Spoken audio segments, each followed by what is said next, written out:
Hey there techies, and welcome to another review. And as per request, we are going to be taking a look at Kaspersky Security Cloud free today. Looking at their website, they offer 3 different versions of Security Cloud. Obviously the free version and then 2 paid tiers of the program.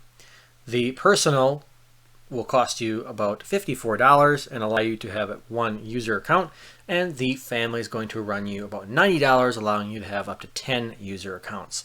The main difference with the family is obviously it's more orientated if you have kids and you want things like parental controls. That's going to be offered within this program here. Scrolling back up, we're obviously going to be testing the free version today, and as you can see, the free comes with your basic anti-malware protection. One nice thing is that Kaspersky does include ransomware protection with their free version, and as you all know, I love to see that, and I call it pretty much a necessity with any anti-malware application nowadays, just because ransomware is so prevalent and detrimental if your system becomes infected with that software. Now I'm going to go through just a few of these features here for the premium, but you guys can definitely look into them further if there's one specific feature that I did not look at. First one I want to mention is the secure connection, or VPN. This basically does come with the free version as well. However, you're only going to have 200 megabytes of data per day. So if you're someone who does just some email or light web surfing and you want a VPN just occasionally, once in a while, like per day, like I said, just for quick checking your email on a public hotspot, you should be able to get away with the free version of the VPN. However, if you're someone who watches Netflix, YouTube, does any sort of heavy data consumption and wants your VPN on all the time for everything, you're definitely going to have to look at the paid version of Kaspersky to get more data for your VPN account, or even look at maybe some different VPN options based on your lifestyle. Password managers, well, you know how I always feel about bundling those with antivirus. Once you kind of start using their password manager, you are kind of locked to it, and then otherwise have to export your passwords to a different one. There's plenty of third-party ones out there that are really good options and won't kind of bind you to the antivirus or whatever paid product you're using.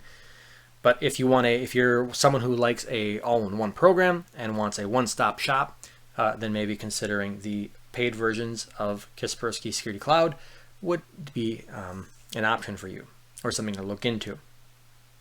Let's see, what else do we got here? Really nothing else. Account check, that's just going to kind of check your passwords and see if they were in any sort of online breaches.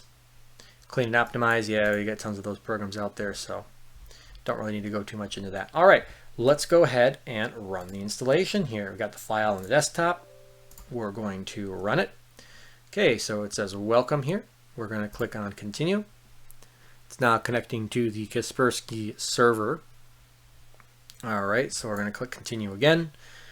And it looks like we got some settings here. We're going to leave all these at default, and it wants to install the password manager. Sure, why not? We're not going to use it, but we'll install it. So now it's downloading Kaspersky Security Cloud. We're going to go ahead and speed up the video and then take a look at the interface. All right, so it looks like we have some additional settings here. We're going to leave everything at default and click apply. And the installation has completed successfully. So done. And it wants an email address. So we will put one in here. And let's see. Look, I think that's the right one. Yep. Okay. And probably the password works. Is it going to complete? Yes, activating program. Perfect. Okay. So it looks like it wants to ask us, it's asking us if we want to try a free month of the premium. We're going to go ahead and decline because we're going to be testing the free version here and don't want any of the premium features to enable. Okay, protection is enabled. And it looks like they have a little tutorial here that they want us to go through. And here is the main interface. So now, as you can see, we do have some features here with these little gold kind of shields with a key in them. And these are premium features only. You're going to see those kind of throughout the program. So we're going to go ahead, click on settings here, kind of skim through some things. We're not going to go through necessarily everything in detail. But as you can see, the essential threat protections up here. We got file, web, mail. We're not going to be testing the mail. That's for email clients. Firewall, that's premium feature. And then this kind of incorporates with the Windows anti-malware interface a little bit. And we got advanced threat protection down here, system watcher. So let's kind of go in here to the antivirus settings and look at them a little bit deeper. Different security levels here, so those who want kind of a tighter security in their system can go ahead and crank that up to high, but we're going to leave it at recommended for this test. And it looks like you can select here what you'd like to do on the automatic threat detection, how you'd like it to treat threats. We click on advanced settings and adjust the different file types, what you want it to scan, the heuristics sensitivity level, scan optimizations, let's see, scan mode, and then they have these scan technology. I'll kind of quickly go through this. The iChecker and iSwift are pretty much the same thing. The only difference is the iSwift is only available for NTFS file structures, versus the iChecker will work for everything, like FAT32, stuff like that. And essentially what the iChecker technology does is it looks at the checksum of the file, and the checksum is basically like a fingerprint. So if the checksum changes, that means that essentially the file was modified. So if the file isn't modified, Kaspersky will not look at it and will not scan it anymore. So instead of traditional or older, because most products, most antiviruses do incorporate some feature similar to this that will only look at files if they've changed. But in the olden days, on-access scanners would essentially scan everything. If the file was scanned 2 seconds ago and it was accessed again, it will just keep scanning it over and over, which is not very good for system performance. So that will definitely help out system performance, having that feature right there. And like I said, most of them do have this, but this is the iChecker technology is proprietary to Kaspersky. At least that name right there. So let's go to general here. Really nothing to go through and point out here. This is pretty much just all generic settings, game mode, things like that. Threat and exclusions, the viruses, worms, trojans, malicious tools, adware. It just kind of tells you what it protects you from. Reports and quarantine, just different settings for those two modules. Network settings, it does include DOH, which is DNS over HTTPS. For those who want to know more kind of about DNS and encrypted DNS, you can go ahead and watch my next DNS videos. I explain it a little further in there exactly what this is. But most browsers actually nowadays do include this feature right here. So just keep that in mind as well. It is a nice feature to have. It does provide some additional levels of security. So, but like I said, I'll go watch my next DNS videos and I kind of go in a little bit more detail about that. Interface, you can change the icons if you want, obviously. So you manage settings, you can import and export your configuration from the program. That's nice if you have the program configured, you may be having issues with it, and you want to reinstall it or upgrade to a new one and do a clean install. You can definitely export your settings and then import them to the new one.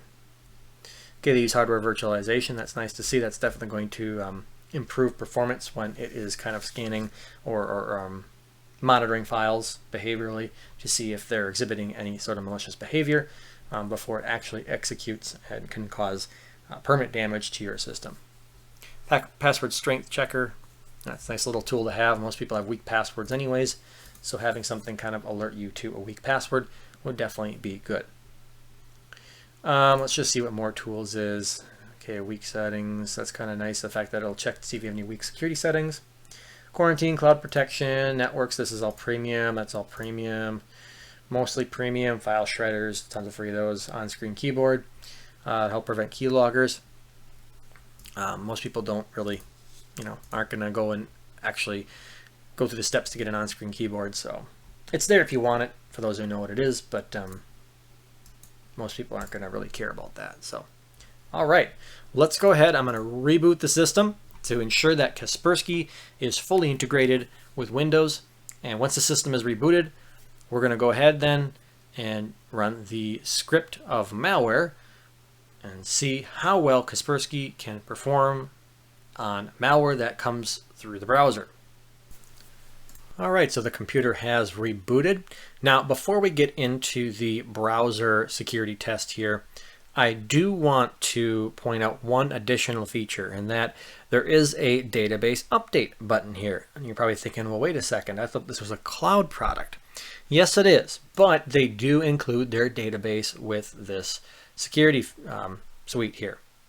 Now, I do like it when these companies include at least some sort of their signature database with these cloud products, because, for example, if let's say you got your laptop out, but you're not connected to Wi-Fi because you're thinking, I'm not going to connect to this public Wi-Fi hotspot.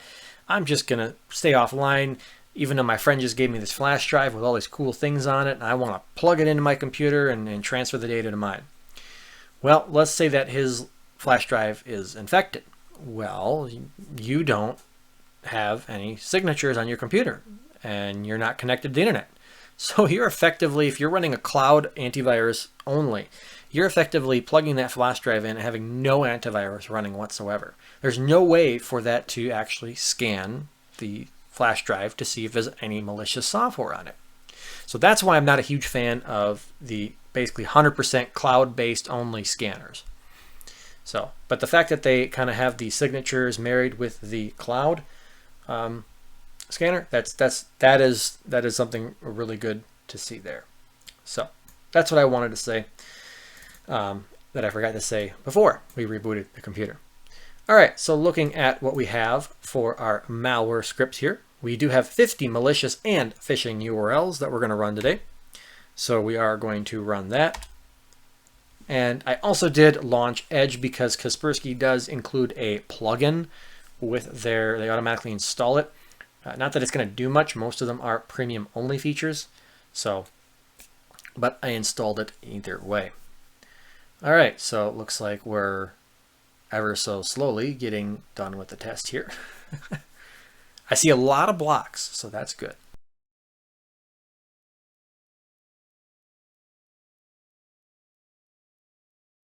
All right, so it looks like everything has finished loading up top here. Let's take a look and see what we got. So it looks like this one was blocked. Oh, no, this one came through actually, it looks like. That one was blocked. That one came through. Okay, that one also came through. It looks like these are all blocked. Okay, so it looks like it's pretty much blocking most of them here. So far, I'm pretty impressed with how it's doing. Keep in mind, these are all, these were pulled just a few hours ago. These are brand new links. Okay, this is definitely a phishing link right here. You can see we're getting into the phishing ones now. Yep, more phishing. So unfortunately, those got through. This one I did get blocked though. These are brand new phishing links, so that's really good to see that they were at least blocked. This one looks like it is already dead. Oh, maybe not. Oh, it's just redirecting us to Daily Mail. Okay. That one's blocked. That one came through. Looks like those two are dead. So, fairly good. I'd have to definitely say Kaspersky has, they've always done really good with their signatures and their web threats, I feel. Their web guard. And as you can see here, it has definitely blocked a whole bunch of you need to block these too, a whole bunch of dangerous websites. So, all right, we still got alerts popping up down here. Oh, I forgot to check the downloads, so we're gonna have to go over here and do it because I can't get to my downloads right there. And it looks like it could not download any of these, so it blocked those as well. The ones that we thought got through, it didn't block. Well, their IP addresses, so the DNS or anything like that couldn't block those. So, but they were detected nevertheless and blocked. All right, let's close that out. Close that out.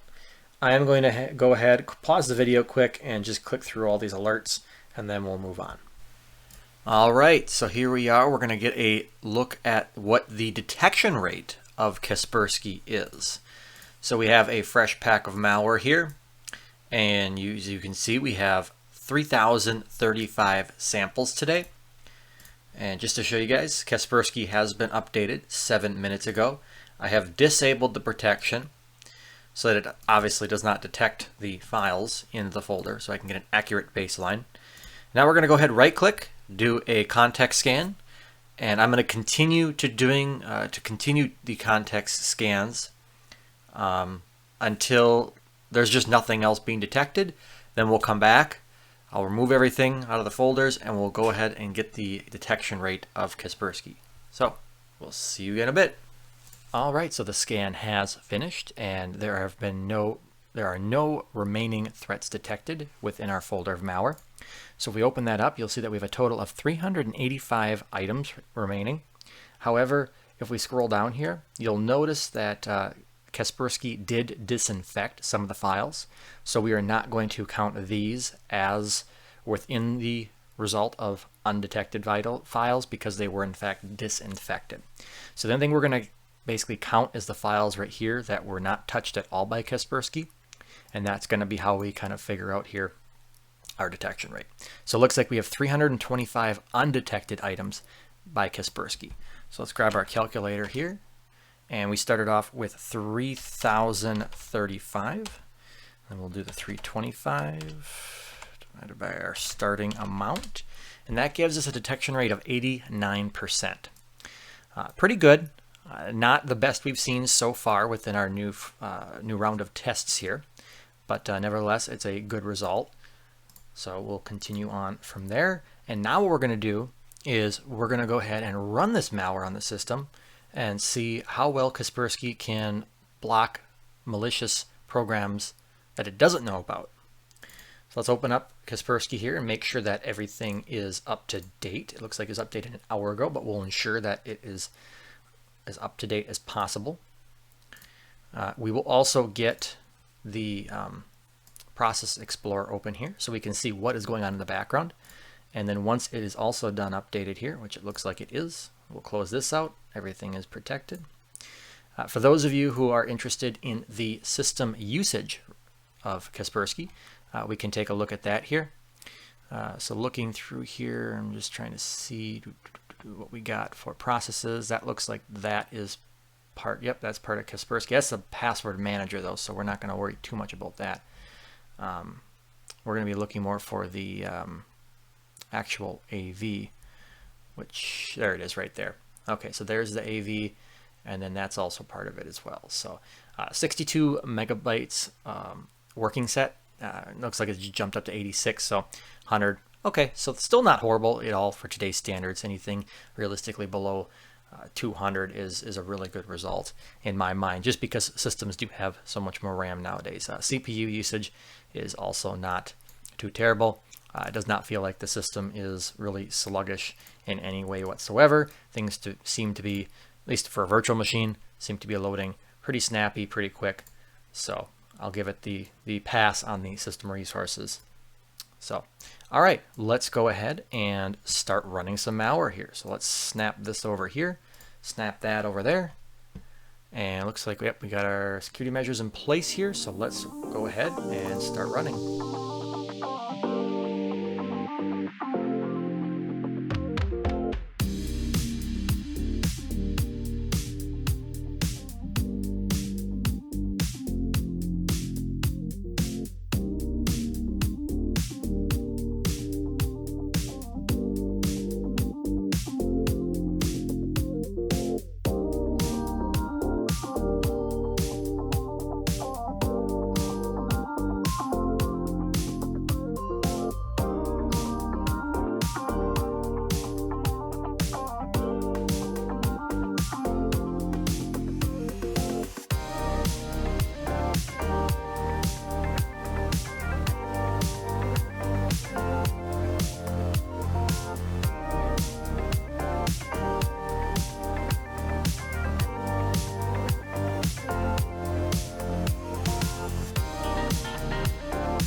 Alright, so it looks like we went through all the malware, and we only do have one piece of malware running in the background. Let's take a look at virus total and see what it says. And yeah, it looks like most of what we ran was adware.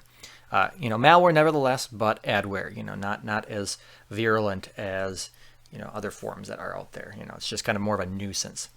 So that's pretty good, at least for malware running in the background, but we'll see with these scans what we have coming up next here. So what I'm going to do is I'm going to restart the computer, let the computer get a chance to clear everything out of memory, and then everything load back up, see if Kaspersky catches anything then.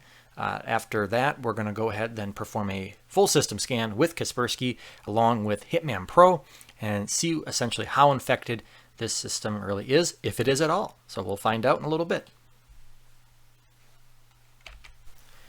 All right, so the scan has finished, and it actually has detected, or deleted, I should say, one additional object here.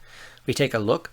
It was actually detected by the heuristics engine, and I'm not sure, this might be a false positive, but nevertheless, it did detect a additional piece of malware.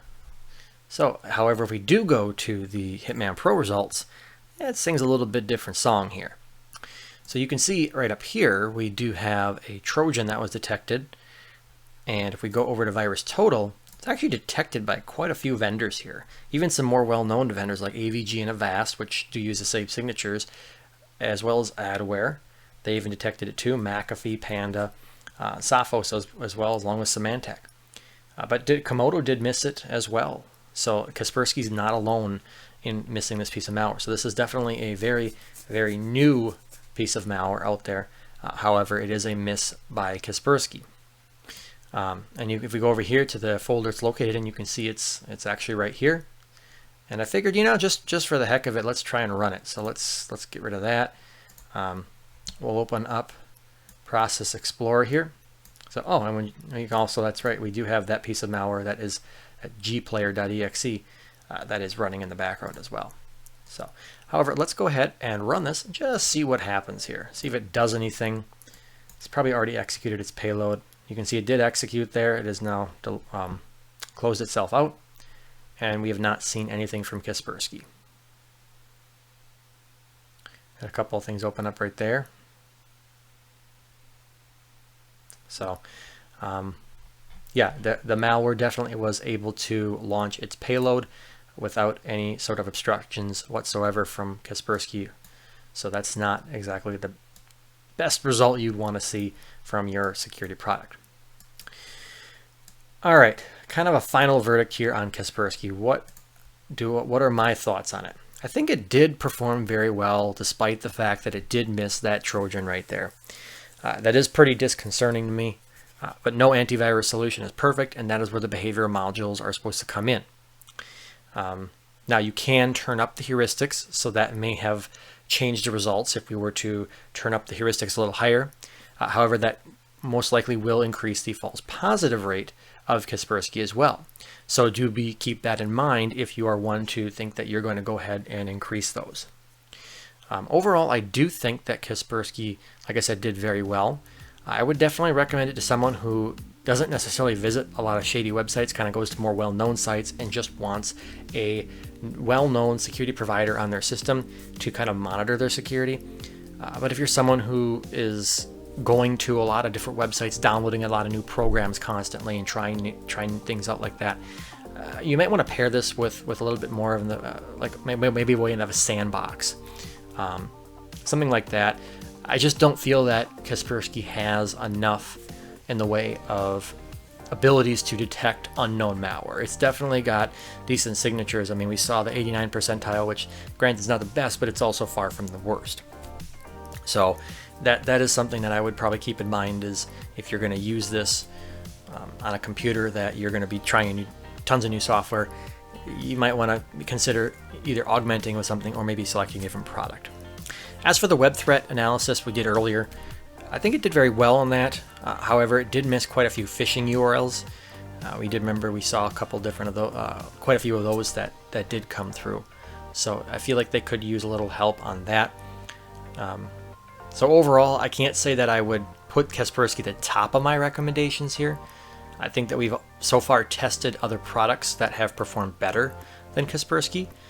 but you definitely would not be able to be wrong for putting this on your system. And if you watch my past videos, I will definitely call out products and say I do not recommend putting them on your system if I absolutely feel that there's a huge security risk.